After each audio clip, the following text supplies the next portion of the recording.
These are 5 of SpongeBob's trippiest episodes of all time. The 5th trippiest is Frankendoodle. For one, the episode starts off on the surface, which is already pretty weird. We see some guy in a boat doing art, but then he drops his pencil. We see SpongeBob and Patrick, who are playing rock, paper, scissors with bubbles, and then bam, a giant pencil falls into the ground and freaks them out. They carefully approach the pencil and decide that it's not dangerous. SpongeBob picks up the pencil and begins drawing a jellyfish. This is when something crazy happens. The jellyfish SpongeBob drew came to life and just floated away as if it was just any old jellyfish. This pencil can create life. SpongeBob then tries to fulfill Patrick's lifelong dream of having a magic mustache, but even that becomes alive and just flies away. Then we see that the mustache goes to become Squidward's hair. Now it's Patrick's turn to draw something with the pencil, and he draws Squidward, and this thing looks very angry, so they decide they should just erase it, so they do. This is where SpongeBob decides to mess with Squidward and draws a dollar on a string in front of his door. He also made Squidward's beautiful hair fly away, but this is when he gets a really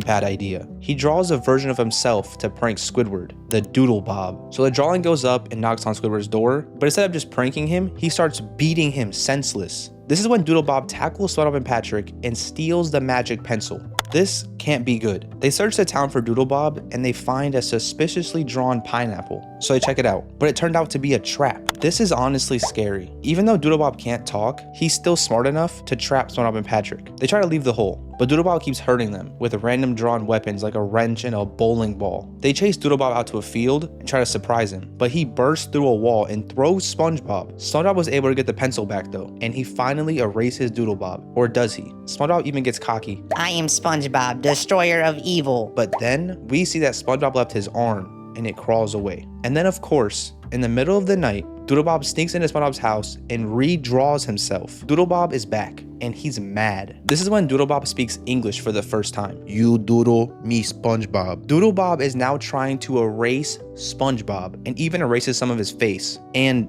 butt. SpongeBob and Doodle Bob fight over the pencil and it snaps in half. SpongeBob redraws himself, but his clumsy self somehow manages to throw the pencil out the window. This is when we find out Doodle Bob's weakness. He gets stuck to paper. So SpongeBob shuts him into a book and now he's trapped forever. And he's even smiling now. You see, Doodle Bob was unhappy because he was a two-dimensional character struggling to find his place in the 3D world. So now that he's back on a two-dimensional plane, he's found happiness. To end the episode, we see SpongeBob and Patrick launch the pencil and somehow they launch it right back to the artist, so it's a pretty happy ending until he breaks it. This episode is pretty wild. The fact that this random pencil a guy was using ended up being able to create and destroy a whole life form is insane. Also, the fact this pencil could have been used to erase actual people since SpongeBob was erased is terrifying. Imagine Plankton got this. But this entire episode is just so unusual. I would have never expected what happened in this episode to actually happen. A literal all-out war between SpongeBob and a paper SpongeBob? Like, what? Anyways though, this episode is just a classic. Doodle Bob became such an iconic character and genuinely left an impact on my life. I have talked about Doodle Bob so many times in real life for some reason. The 4th trippiest episode is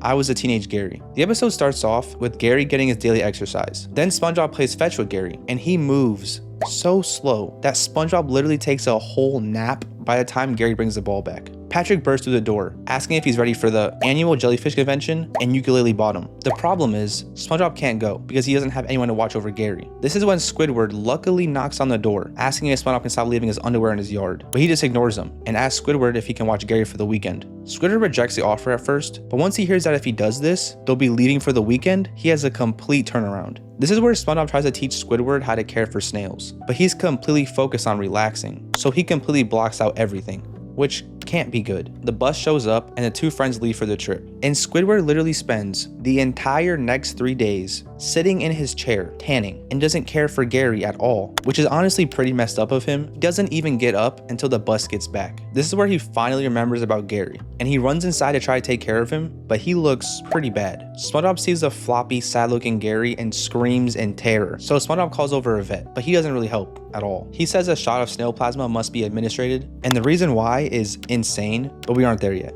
So the vet doesn't even give Gary the shot and leaves immediately. Weird. Squidward tries to give the shot to Gary, but SpongeBob keeps squirming around and... Squidward, you've injected me with snail plasma. He says he feels kind of funny, but Squidward tells him it's just a little snail plasma, and it's all in his head. Oh, also, turns out Gary didn't even need the plasma, and he was just dehydrated. Wow. After Squidward leaves, SpongeBob goes to feed Gary, but he can't help himself and keeps eating the snail food. He even starts to meow. He also starts moving really slow. Then something crazy happens. SpongeBob's body literally turns into a snail. What? We go back to Squidward's house, and he's about to go to bed until he hears something ring the doorbell. He opens the door and finds Snail Bob. And the next 2 minutes are literally just SpongeBob terrorizing Squidward, and it's pretty funny. And honestly, he deserves it for not feeding Gary. Anyways, after a crazy night of running from Snail Bob, Squidward ends up getting hit with the snail plasma, and the episode ends with Gary, SpongeBob, and Squidward singing a beautiful song, which is such a creepy, trippy, weird scene. Anyways, the whole atmosphere of this episode was really unsettling, and the fact that SpongeBob literally went through a whole snail transformation was really disturbing. This is something you'd only see in a bad nightmare or the worst trip of your life. I'd rather see a demon than a Snail Bob and Squid Bob. But this episode is so iconic. I really enjoyed it and loved how weird it was. It just brings me back to how odd SpongeBob used to be. It's just crazy how the writers' brains can come up with the weirdest things, and we aren't even on the trippiest one yet. The third trippiest episode is Rock Bottom. The episode starts off nice, with SpongeBob and Patrick heading home after a fun day at their favorite theme park, Glove World. They get on the bus, but soon they notice something is wrong when they go past a sign that says leaving Bikini Bottom. Soon they get to some place called Rock Bottom. What's crazy too is how the bus driver did this on purpose, because SpongeBob hit him like a million times with his balloon. But even then, this is pretty messed up. Patrick and SpongeBob start freaking out because Rock Bottom is really weird and scary. Even the fish look terrifying. SpongeBob tells Patrick to wait for a bus so he can go get a bus schedule, but right after SpongeBob leaves, the bus comes and Patrick gets on it. SpongeBob tries his best to chase after the bus, but he has no luck catching up. This episode just got a whole lot creepier, since SpongeBob is now alone in this weird town. He heads back to the bus stop, but no matter what, he can never catch a bus. Dude can't even tie his shoe without a bus coming and leaving in the same second. After he misses another bus, he tries asking some weird red fish for help, but he just spits at him and takes his balloon. SpongeBob ends up going into the bus station and waiting in a really long line with probably some of the weirdest creatures I've ever seen, but obviously not as weird as Snail Bob. But anyways, when he gets to the front, the guy can't understand him because he only speaks in fart. So SpongeBob learns the secrets of the fart language, and he asks him when the last bus will come. But of course, the last bus of the night comes right at that second, and he misses it. It honestly feels like the bus is torturing him on purpose. Like he had to see SpongeBob staying there for hours. Honestly, the bus driver from earlier probably told every other bus driver not to pick up a sponge kid because he will beat you with a glove. Anyways, SpongeBob says he's gonna stay there until he gets a bus ticket. But the Ticketmaster shuts off the lights and the place closes, and now everything is dark. Even SpongeBob's glove light went out, and now he's in advanced darkness. And if it couldn't get any creepier, SpongeBob hears distant farting. SpongeBob starts freaking out and running, but the farting draws closer. SpongeBob runs right into the road, and he finds out it's just the guy who took his balloon earlier. SpongeBob starts grilling this guy while he ties the balloon around SpongeBob's hand and blows it up, allowing SpongeBob to float back out to Bikini Bottom. He says sorry for judging the fish and thanks him for the help. And then of course, when SpongeBob comes back to the surface, we see that Patrick is heading on a bus back to Rock Bottom to get SpongeBob. At least he's a good friend for trying to go back and get him though. This episode is a classic and was really trippy. The entire episode just felt like a really, really bad trip. From the weird talking to the weird terrifying creatures and the unusually loud sounds. Even the bus scene just felt so unreal. It felt like SpongeBob was literally in a whole other dimension. If I ever have a bad trip somehow, I would hate to end up in the Rock Bottom. I would start freaking out. Honestly, SpongeBob, while still being a wuss at some parts, did a pretty good job at handling the situation. But I just love this episode. It's simply just such a beautiful episode. There's no doubting it. This is just peak SpongeBob. The second Trippiest episode is SB 129. This episode starts off with Squidward getting ready for his usual clarinet practice. He goes to his window ready to play, but SpongeBob's alarm goes off at the exact same second and knocks his clarinet into his throat. SpongeBob then, to annoy him even more, goes to his window and asks Squidward if he wants to go jellyfishing with Patrick. He probably tried to say no, but instead, he makes some funny clarinet noises, and Bob takes it as a yes, so he says he'll be over in 5. Squidward says he's not ready to go, and slams the door in SpongeBob's face. Patrick thinks Squidward doesn't want to really play with them, but he's just getting ready according to SpongeBob. After this, SpongeBob knocks on his door like 1,000 times, and keeps on asking Squidward if he's ready yet. Are you ready now? How about now? How about now? Squidward asks why SpongeBob isn't at work, but it's Sunday, so sadly the Krusty Krab is actually closed. So Squidward gets a crazy smart idea to get rid of SpongeBob. He says, "I'll be right back." And he sprints to the Krusty Krab. You see, he wants somewhere quiet where he can practice his clarinet. So the closed Krusty Krab is perfect. But right when he thinks that he's alone, he hears SpongeBob and Patrick looking for him. So he runs to the back to hide. His only choice is to hide in the fridge. and he finally got rid of SpongeBob and Patrick. But something terrible happens. Squidward gets locked in the freezer. He thinks someone will let him out, but instead, literally over 2,000 years go by, and nobody ever opened the freezer once. Eventually, the hinges on the door become so rotten, they break, and he finally opens the freezer. Then a flying SpongeBob notices and thaws out Squidward with a laser hammer. Squidward thinks it's SpongeBob, but it's actually some robot named Spongetron. Spongetron welcomes Squidward to the future, where everything is chrome. Everything. Then Spongetron shows Squidward his clones, X, Y, and Z. Apparently, Spongetron has 486 clones for every letter of the future alphabet. Insane. Squidward starts flipping out, pleading that he doesn't belong there, and he begs for them to do something about it. But all the sponge clones say is, Jellyfishing. Then a two-headed Patron literally just poofs into existence. Did someone say jellyfishing? Squidward explains that he has to go back home to his own time. Why didn't you just ask? A time machine's just down the hall to the left. Squidward enters the weird-looking time machine and sets the switch to the past. But he ends up way back in the past, like prehistoric days. Bikini Bottom doesn't even exist, and it's just the wilderness. At first, Squidward is happy, because now he can finally get in some clarinet practice. This whole episode is insane, because literally, all Squidward wanted was some peace and quiet, and now all this is happening. But anyways, he soon realizes that he's being watched by something. He looks into a bush, and now we know that there is a caveman SpongeBob and Patrick named Spongegar and Patar. Kind of interesting how there's a SpongeBob and Patrick for every timeline. A little jellyfish pops up, and Spongegar freaks out, running around like a lunatic. Squidward kind of just sneaks away from them to go practice his clarinet, but he can't because they are so loud. So he goes back to see what's happening, and Spongegar and Patar are literally playing hot potato with a jellyfish. This is when Squidward does something crazy. He makes them both a net and teaches them about jellyfishing. Wait,